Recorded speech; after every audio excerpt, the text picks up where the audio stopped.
Donc notre engagement à travers la dotation d'action territoriale et j'irai à travers l'ensemble de nos programmes est d'offrir en fait à tous ces jeunes une occasion lors de leur parcours, en fait, depuis la petite enfance et jusqu'à l'insertion professionnelle, de sortir de la précarité. Et pour cela, la dotation d'action territoriale est un dispositif qui a fait ses preuves. Nous l'avons testé, je dirais de manière pilote dans 3 territoires. Donc les équipes de Break Poverty l'ont implanté avec beaucoup de succès. Et aujourd'hui, en fait, ce sont des acteurs locaux qui se sont emparés de ce dispositif et qui le mettent en place dans un grand nombre de territoires en France. Vous le voyez sur cette carte. Alors, au début de l'essaimage, l'année dernière, nous étions à 14 territoires. Aujourd'hui, nous sommes à plus de 25 territoires déjà engagés. Notre objectif d'ici la fin de l'année 2022, et on est bien parti pour, c'est d'arriver à 40 territoires. Donc, un essaimage qui est en cours avec des acteurs locaux qui s'emparent de ce dispositif en étant accompagnés pas à pas par les équipes de Break Poverty pour pouvoir en fait le mettre en œuvre.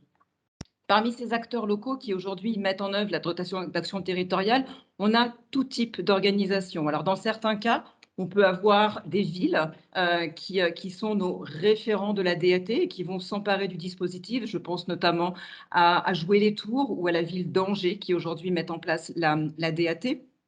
Dans d'autres territoires, ce sont des structures associatives. Je pense notamment à C2Sol ou à Estime, en fait, à Tourcoing. Sur d'autres territoires, on a des fondations territoriales qui mettent en place la dotation d'action territoriale, donc avec, par exemple, la fondation Bordeaux Mécène Solidaire ou bien la fondation du Dunkerquois Solidaire qui vient de se lancer dans le dispositif. Et on a enfin des clubs d'entreprise. Et là, je pense notamment au club FAS, mais le MEDEF également est très engagé dans le dispositif, qui vont en fait porter la dotation d'action territoriale sur leur territoire pour lutter contre la pauvreté des enfants et des jeunes. Alors, sachez que vous pouvez encore rejoindre le dispositif, et cela jusqu'à la fin de l'année, puisque on a une échéance donc à la fin de l'année 2022 qui est importante. Donc là, une prochaine session de formation et d'ouverture de DAT est prévue en septembre, donc il faut vous inscrire maintenant. Vous l'avez compris, c'est pas compliqué, vous êtes accompagné pas à pas et ça marche très bien. En revanche, on a besoin que vous y dédiez en fait une ressource. C'est la seule chose qui est nécessaire pour mettre en œuvre le projet. Il faut que la structure qui s'en empare puisse avoir une ressource dédiée au projet à mi-temps pendant 9 mois à 1 an pour pouvoir le mettre en œuvre. Et cette personne sera accompagnée par nos équipes gratuitement.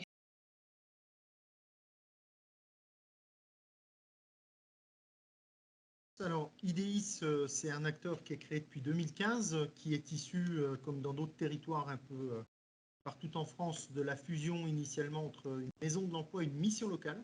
Alors, pour nous, ça a déjà été un sujet à intégrer dans des stratégies de développement qu'on porte déjà depuis quelques années, en lien avec l'agglomération, avec l'État, avec les pouvoirs publics largement. C'est d'avoir une démarche un peu plus globale de lien avec les entreprises. L'entreprise qui ne peut pas être seulement pour nous un interlocuteur de lien sur les recrutements, concrètement, puisqu'on accompagne un peu plus de 3000 jeunes par an dans le territoire. On cherche des logiques de coopération avec les entreprises et c'est un des motifs qui nous a convaincus d'aller dans cette démarche-là. Au quotidien, ça se passe comment? Eh bien, tout simplement, on a de notre côté, un peu sur le modèle de Melun, avec qui d'ailleurs un contact préalable avait été pris il y a quelques mois. On a donc une chef de projet qui est Maud Petit, qui pilote la démarche au quotidien, qui est par ailleurs également chef de projet Cité de l'Emploi territoire. Et puis on travaille de façon très opérationnelle finalement. Moi, c'est ce que je mets d'abord en avant, l'état d'avancement concrètement du projet dans le territoire. On a une interlocutrice, donc, qui est Maëlys Ferron, qui est quelqu'un qui est une vraie interlocutrice opérationnelle, c'est-à-dire qu'on est en contact de façon hebdomadaire au moins depuis le lancement. Donc c'est notre délégué régional Break Poverty. Et puis on profite, et je le dis comme ça parce que c'est profitable dans le développement du projet.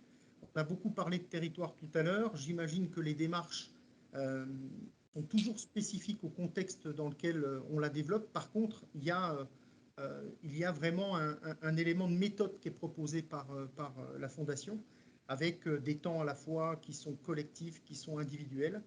Et puis, on profite là aussi d'une forme de communauté de référents qui ressemble un peu à des logiques de cohorte de formation, c'est-à-dire qu'il y a beaucoup de partage à la fois de contextes, de pratiques, de solutions qui sont proposées donc au DAT.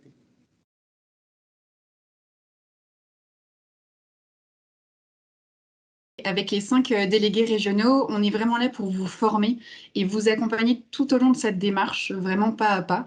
Donc, notre expérience nous a permis de développer une méthodologie qui est vraiment rigoureuse.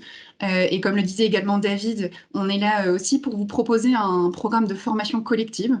L'objectif est donc de rassembler l'ensemble des référents DAT qui en sont à peu près au même stade de développement pour justement vous mettre à disposition tous les outils qu'on a développés de notre côté et aussi favoriser ce retour d'expérience entre les territoires.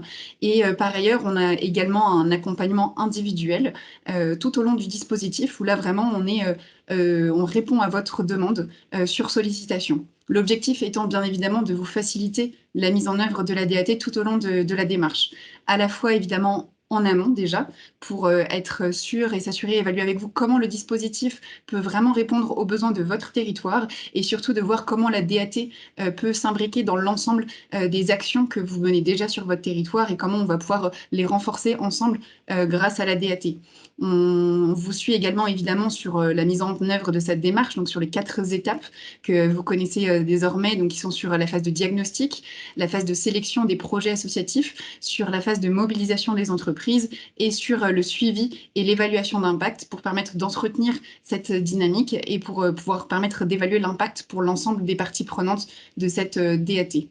Et parmi les outils effectivement qu'on a mis en place, on a créé une communauté de référents DAT qui rassemble l'ensemble des référents DAT au niveau national, donc ce qui permet d'avoir une sorte de réseau de territoires qui sont engagés autour de cette démarche-là et qui vous permettra de partager vos expériences et de pouvoir bénéficier des bonnes pratiques de ce qui se passe sur les autres territoires. Donc pour cela, on organise régulièrement à la fois des petits déjeuners en visioconférence, on organise également des sessions un peu de thématiques, sur des thématiques spécifiques, des formations un peu collectives. Et on organise d'ailleurs au mois de septembre, le 6 septembre pour être exact, une journée nationale où on rassemble l'ensemble de nos référents qui déploient actuellement la DAT sur leur territoire à Paris pour pouvoir encore une fois permettre de favoriser c'est la création de cette dynamique au niveau national et ces retours d'expérience entre les territoires. Donc on espère vraiment vous retrouver bientôt pour rejoindre cette communauté.